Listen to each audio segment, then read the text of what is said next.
In this video, we'll go over our backpacking trip through Salt Creek Canyon in the Needles district of Canyonlands National Park.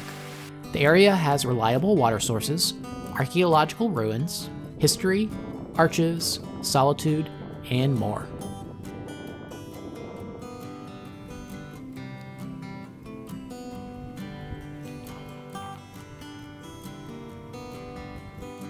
Salt Creek Canyon is located in the remote eastern section of the Needles district of Canyonlands National Park. Salt Creek Trail runs north to south through the canyon. While the area can be hiked in multiple ways, it's best experienced through a backpacking trip. We decided on a 4-day, 3-night trip. We would do a one-way hike by using a shuttle from Coyote Shuttles in Moab. We'd start at the southern border at Cathedral Butte and exit to the north at Cave Spring. It's also possible to exit at the Needles campground. Our entire route was 28.2 miles. We also included a side trail to Angel Arch, the largest sandstone arch within Canyonlands. Along Salt Creek are 4 designated campsites called SC1, SC2, SC3, and SC4. There's no dispersed camping until reaching the Salt Horse Zone after the intersection with the Angel Arch Trail. We chose a relatively easy trip with overnight stays at SC1, SC3, and dispersed in the Salt Horse Zone, which led to low mileage days. That's because there is so much to explore and see here. A couple things to note that are specific to the Salt Creek area. Bear canisters are required along Salt Creek Canyon. There is a small population of black bears that will wander into the park from the Abajo Mountains. Human waste must also be packed out when camping at designated sites, so bring wag bags. We started our trip by parking our car at the exit point and getting a ride to Cathedral Butte by Coyote Shuttles. Our Jeep bounced across Beef Basin Road through Bears Ears National Monument on the way to the trailhead. Our shuttle driver dropped us off, and we started our 4.3-mile journey to the SC1 campsite.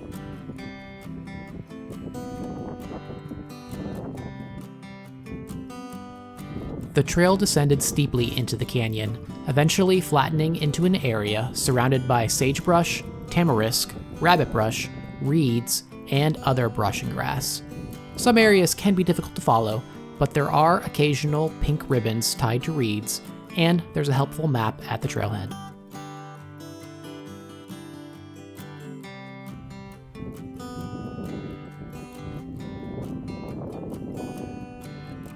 Before reaching the campsite were 2 main features of the day.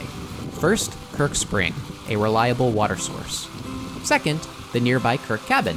Built in the 1890s by Rensselaer Lee Kirk, the cabin has stood for over 125 years. Kirk ranched there until 1905 when he abandoned the area. Next to the cabin is an old carriage. At the cabin is a fireplace. And you can see the construction of the roof. And we've got some artifacts over here. Looks like some broken glass and tools and things like that. And the view across the way is Kirk's Arch up on that dip right there in the rock. Just past the cabin are the SC1 and SC2 campsites. SC1 was our home for the night. The next morning was a low mileage day, but there were also a lot of sights to see along the trail. Our first was a small Puebloan ruin. The ancestral Puebloans, also called the Anasazi, were a Native American culture that lived in the area over 700 years ago. They're also the ones that built the dwellings within Mesa Verde National Park. Next is Big Ruins, the largest Puebloan ruins in Canyonlands. Located about 70 feet off the ground, there are at least 20 dwellings, plus remnants of granaries on a cliff. While located off the main trail, there are ways to get a closer look.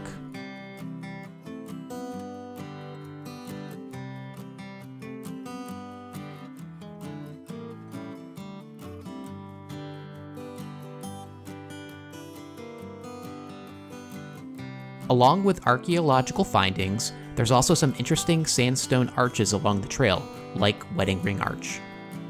Arch along Salt Creek Canyon.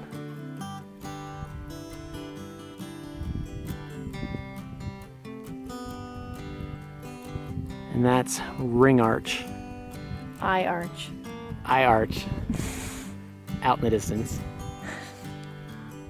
Soon after the arch was another ruin. Beneath an alcove were ruins of some granaries. Near them grew squash plants, likely descended from the plants that were grown by the ancestral Puebloans.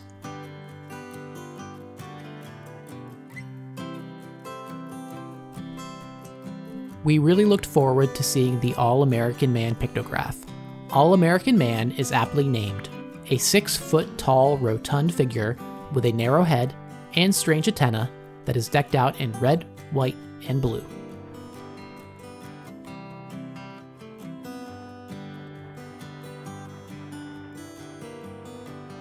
Next is another pictograph called Four Faces, along with some ruins. Most of the ruins in Canyonlands are from the Puebloans, but Four Faces is art from the Fremont culture. The two are distinct groups that overlapped in the area. Four Faces is in great condition for being so old.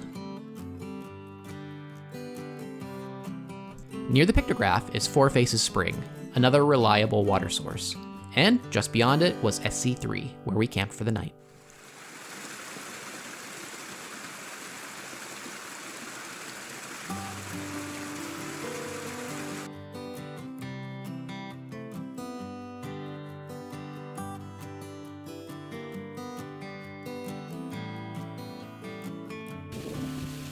The next day starts by passing another water source called Upper Jump.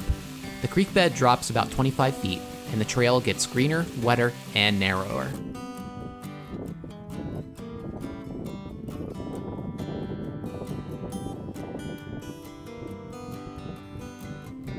We cross numerous streams as our feet crunch on the leaves of surrounding trees.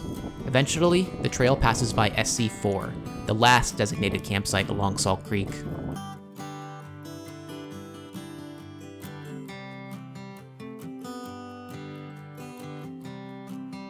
Our next campsite was a dispersed site in the Salt Horse Zone that was right above the intersection with Angel Arch Trail. We camped in an area that used to have beautiful cottonwood trees until they all burned in a wildfire in 2016. After setting up camp, we took the 3.2-mile round-trip trail to Angel Arch. The trail is a bit more difficult to follow than the main trail, but still easily doable. The arch is an impressive sight, and it's well worth a journey there.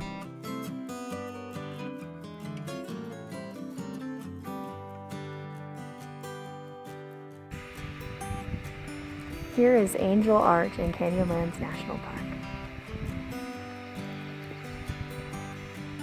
We woke up to a slightly cold and drizzly day. As we continued north, we started running into more hikers. We'd only run into 2 before.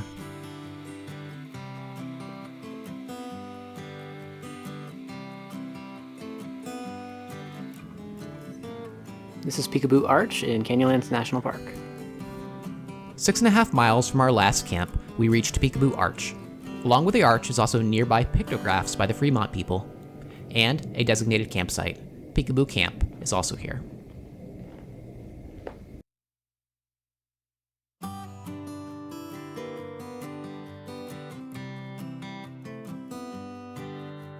Before our last stretch, we did a short detour onto the Peekaboo Trail to get a great viewpoint into Salt Creek Canyon from above.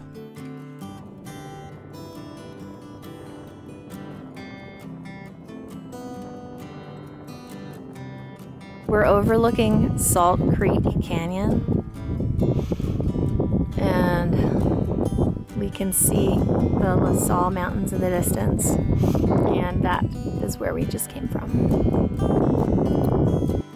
Back on Salt Creek Road, we hiked the last 3.4 miles from Peekaboo Camp out to Cave Spring Trailhead.